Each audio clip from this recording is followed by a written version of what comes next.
2 നല്ല പഴുത്ത നേന്ത്രപ്പഴം ആവിയിൽ വെച്ച് പുഴുങ്ങിയെടുത്ത് അത് ചൂടാറുന്നതിനായിട്ട് മാറ്റി വയ്ക്കാം.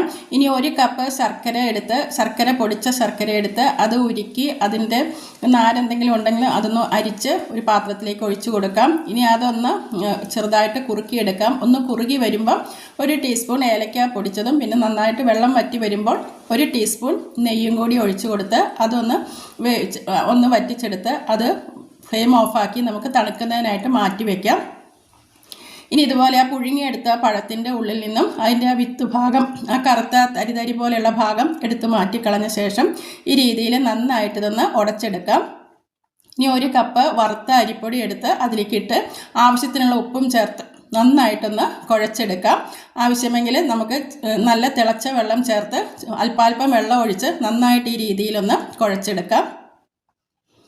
ഇനിയിപ്പോൾ നമ്മൾ റെഡിയാക്കിയിട്ടുള്ള തേങ്ങയുടെ കൂട്ട് ചെറുതായിട്ടൊന്ന് ചൂടാറി കഴിയുമ്പം ഈ രീതിയിൽ ഉരുട്ടി മാറ്റി വയ്ക്കാം.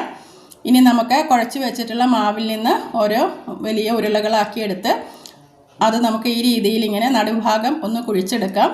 എന്നിട്ട് നമ്മൾ നേരത്തെ ആ റെഡിയാക്കി വെച്ചിട്ടുള്ള തേങ്ങയുടെ ആ ചെറിയ ബോളിൽ ഒരെണ്ണം എടുത്ത് ഇതിൻ്റെ ഉള്ളിൽ വെച്ചിട്ട് അത് ഈ രീതിയിൽ പുറത്തേക്ക് പോകാത്ത രീതിയിൽ നന്നായിട്ടൊന്ന് മാവ് കൊണ്ട് കവർ ചെയ്ത് നല്ല ഉരുളകളാക്കി മാറ്റാം.